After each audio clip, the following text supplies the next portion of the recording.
오늘 오전 청와대입니다. 이재명 대통령과 문재인 전 대통령이 청와대에서 오찬을 함께했습니다. 취임 이후에 두 사람이 그 청와대에서 마주한 것은 이번이 처음이지요? 아하, 그렇죠. 되게 오랜만에 며칠 만에 만났다 그런 얘기 나오더라고요. 동화마을에서 뵙긴 했지만 뭐 행사 때 뵌 게 행사 때 본 것이고요. 자, 그래요. 오늘 저녁엔 또 민주당 원내대표단과의 만찬도 잡혀 있는 그런 상황이고 말이죠. 네. 자, 우선 전현직 대통령의 만남 어떻게 보셨습니까? 일단 뭐 대통령이 참 고생이 많다. 뭐 이재명 대통령이 고생이 많다 이런 생각이 들었어요. 사실 그 멸칭으로까지 불리면서 전선이 섰던 건 맞아요.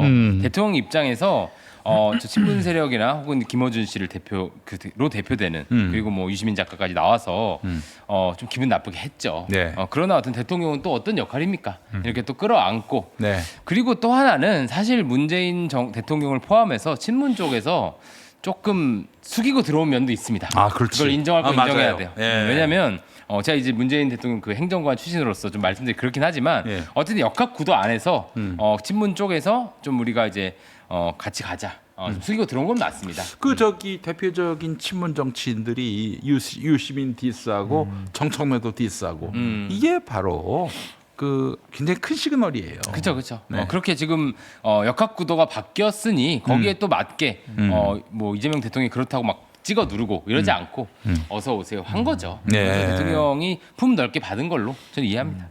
그럼 저도 그 두 대통령의 만남에 대해서는 뭐 의미를 찾을 수는 있다는 생각은 들어요. 결국에는 뭐 전직 대통령 중에 지금 정상적으로 사회생활 할 수 있는 분이 문재인 전 대통령 외에는 없죠. 문재인 전 대통령 지금 책방하고 계시는 거고 네. 나머지 대통령들은 뭐 탄핵과 구속으로 상당히 좀 그 서사들이 좀 왜곡돼 있어서 사실 만나기가 쉽지 않은데 저는 이게 문재인 전 대통령을 만났다고 해서 지금의 이 민주당 상황이 저는 극복될 수는 없다고 봅니다. 왜냐면 아예 논의 평면 자체가 다르거든요. 그러니까 저는 이 문조털레유라고 하는 이 5명의 사람들의 관계를 말씀드리고 싶은 게 이분들이 원팀이거든요. 그러니까 하나의 팀으로 지금도 움직인다라는 것이 국민적인 의구심인데 네. 증거가 많아요. 예를 들어 볼게요. 문재인 전 대통령 이번에 조국 후보 네. 그 평택 나갔을 때 좋아요 눌렀습니다. 그렇습니다. 증거 1입니다. 60번 넘게. 그러니까 증거 1. 뭐 네. 고양이가 눌렀든 뭐 개가 눌렀든 하여튼 누른 거예요. 그다음에 조국 대표는 선수로 뛰었고요. 조국 혁신당 대표입니다. 네. 이번에 3등을 했고요. 그다음에 김어준 씨 매일 허구한 날 조국 뛰었죠. 그렇지. 그러면서 평산 책방 TV를 운영해 줍니다. 오, 김어준 씨가. 예. 그럼 요거 지금 삼각관계 연결됐죠? 네. 그러면서 그 정청래 대표는 김어준 씨 방송하고 매불쇼만 나가요. 그렇지. 그리고 매불쇼는 또 김어준 씨 방송을 거의 복사 붙여넣기 하는 수준이고 그리고 그 두 방송에서 유시민 전 장관은 현자입니다. 이 시대의 스승 같은 존재로 그렇지. 또 띄우고 있어요. 예. 그러니까 이 5명의 관계성 때문에 결국 이분들은 그럼 뭘로 향하고 있냐? 과거는 문재인, 그리고 미래는 조국. 조국이 아니더라도 누굴 대체하더라도 이거를 친문 기득권으로 부를 수 있는 거예요. 그렇지. 그래서 저는 친문이라는 거를 전 유시민 선생님 말씀 따라 A, B, C로 구분해야 된다고 봐요. A는 뭐냐? 친문 중에 핵심 기득권. 그리고 B는 친문 중에 친명으로 바뀐 사람들. 네. 그리고 C는 그냥 입장을 안 밝히는 그냥 이렇게 구경꾼들. 야 신인규의 ABC로. ABC가 합리적이잖아요. 그러니까 A는 누구냐?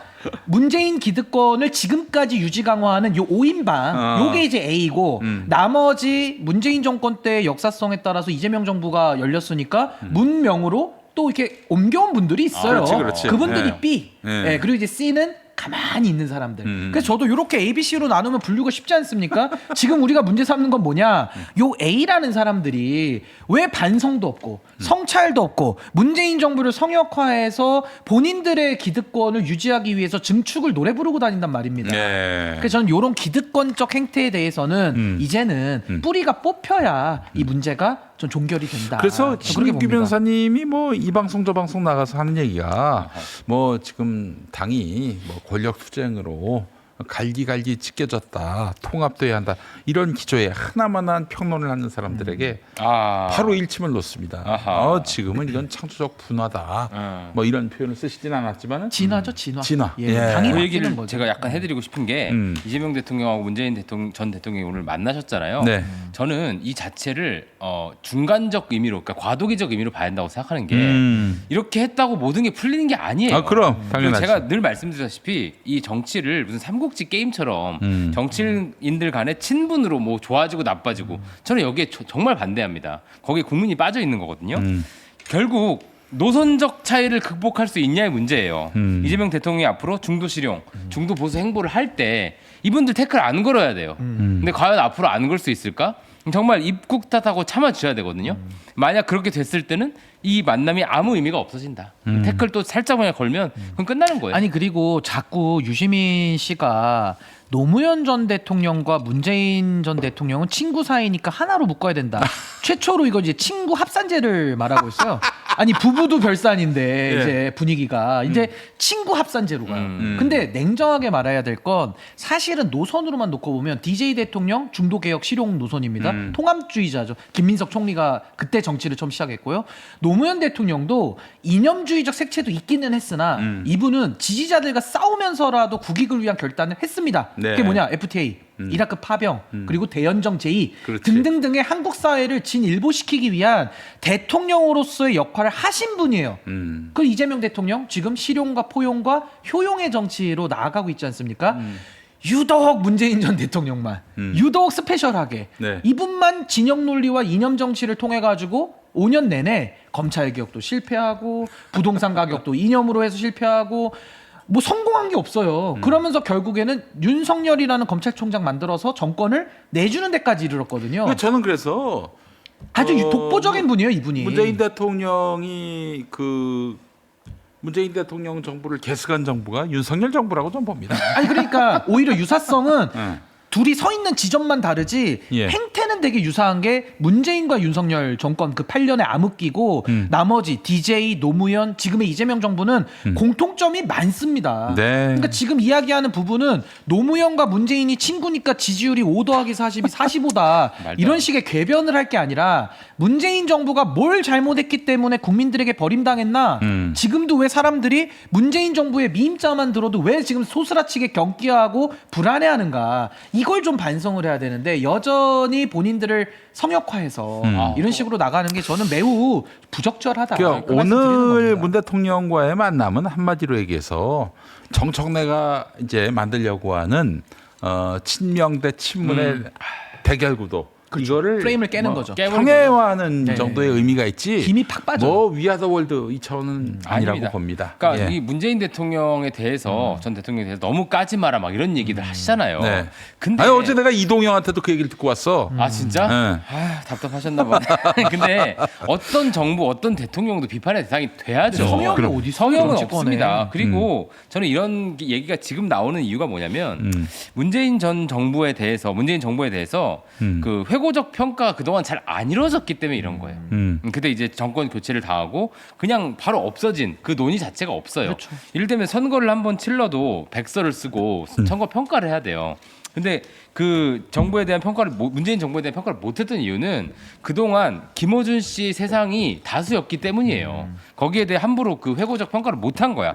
그런데 이재명 시대가 되면서 네. 거기에 대한 평가를 안 할 수가 없게 됐어요. 왜냐하면 네. 앞으로 나아가야 되기 때문에. 그럼 우리가 또다시 윤석열 정권이 탄생하는 이런 비극을 막기 위해서 윤석열과 유사한 정권이 탄생하는 것을 막기 위해서라도 철저하게 아주 냉철하게 그럼요. 우리가 아주 비판적으로 회고를 해야 합니다. 그러니까 그걸 안 했기 때문에 지금 겨우 이기는 거고요. 몰아서 지금 해야 되는 거구나. 몰아서 하고 앞으로 나아가야 60% 70% 정부가 되는 겁니다. 그러니까 그걸 자꾸 안 하려고 저는 이번 선거가 지금 많이 정청래 대표가 좀 몰려 있기도 하고 그런 그 구도로는 가고 있는데 이 노선적 차이, 과거와의 단절하는 전투를 제대로 해야 된다고 생각해요. 그렇게 안 하면 별로 의미 없이 그냥 넘어가는. 아마 그렇게는 안 될 텐데 엄청 싸우긴 할 겁니다. 네. 근데 노선 갈등을 해야 된다. 자, 우리 한국 호랭이님 50불 보내셨습니다. 감사합니다. 이재명 감사합니다. 정부 성공, 김민석 K타이거. 파이팅, 유잼스 파이팅 이런 글을 남겨주셨습니다.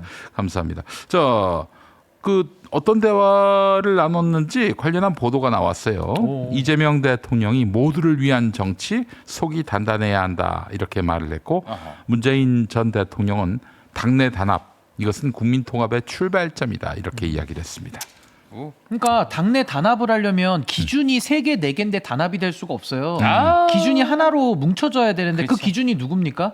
여전히 문재인 정부 스타일로 가야 되겠습니까? 아니면 지금은 변화된 시대에 국민 주권 정부답게 이재명 정부의 노선을 따라가야 되겠습니까? 이게 선택의 시간이거든요. 네. 근데 우리는 다 선택이 끝났어요. 우리끼리는 이견이 없잖아요. 싸울 일이 없어요. 국민들하고도 동기화돼 있는데 유독 김어준주의자들이 과거 문재인 정권의 향수를 가지고 문재인 정권을 성역화하고 그 노선으로 회귀하자. 백투 문어게인. 백투 윤어게인 이러니까 자꾸 마찰이 생기는 거예요. 그러니까 여기서는 이제 문재인 대통령님 말씀도 맞습니다. 내부 통합을 해야죠. 그럼 기준은 하나예요. 그럼 하나면은 이재명 정부의 노선으로 와야 되고 안 오겠다고 버티는 사람들에 대해서 이제는 다 같이 비판을 해야죠. 네. 근데 이분들의 공통점은 뭐냐? 뉴 이재명은 다 나빠. 근데 유시민 쪽은 다 좋아. 다 선해.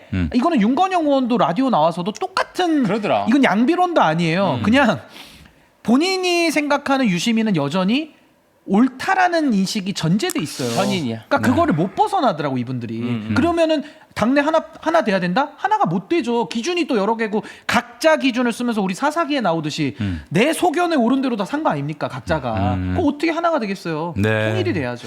우리 저 윤건영 의원님께 제가 당부의 말씀을 드리면 제발 딴지 게시판 그만 보세요.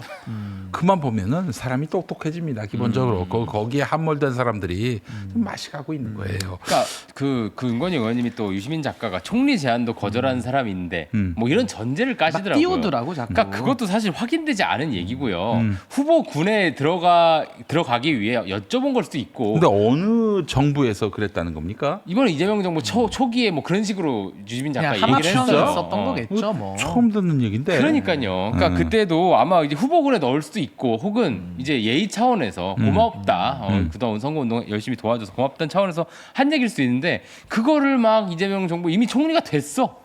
근데 내가 알고 있기로는 제청권을 막 행사해. 그러니까. 외부 제청. 그 집권 전부터 김민석 총리를 그쵸. 저 예, 다 그렇게 알고 염두에 둔 걸로 있었어, 알고 우리도. 있는데. 아니 근데 오늘 이제 김민석 총리 그 오마이 TV의 인터뷰를 보니까 김민석 총리께서 총리 지명 받기 전에 여러 명을 추천을 하셨대요. 네. 거기에 이제 유시민 씨 이름이 들어가 있었다. 그 정도의 얘기지. 음. 아니 근데 결국엔 총리가 김민석 총리 됐잖아요. 그거 끝난 일인데 그걸 가지고 자꾸 고장난 레코드바처럼 자꾸 돌려가지고 내가 총리할 뻔했으니까 자기가 총리급이야. 그래서 계속 제청권을 행사해. 이건 아니라는 그렇게 거죠. 하면 인기도 장관급이네. 지금 맥이네. 아니. 자, 우리 윤건영 예. 의원님 지금 이 상황 파악이 잘 안 되면 좀 말수를 줄이는 게 제일 좋을 아니 것이다. 뉴잼스를 좀 보세요. 글쎄 말이야. 뉴잼스를. 그런 말이 입 밖으로 나오지 않아요. 자, 문재인 전 대통령이 한 말이 또 있습니다. 네. 이 멘트는 굉장히 좀 의미심장해 보이는데 민주당의 단합 또 민주개혁 진영과의 더 큰 단합 그리고 국민 통합까지 나아가는 일을 해낼 수 있는 사람이 지금 대한민국에서는 우리 이재명 대통령뿐이다. 이런 말씀을 했다는 서비스 거예요. 타임 세게 들어갔네요. 기분 좋아요. 네, 이러면 한 열흘 정도 까먹고 절대 못 지킬 거라고 단언합니다. 이제 농담 이러고 내일부터 바로 까죠. 예. 10분 갑니다. 10분. 네. 10일이 아니라 10분 10분 갑니다. 알겠습니다. 이효리 예. 씨 10미닛. 감사합니다.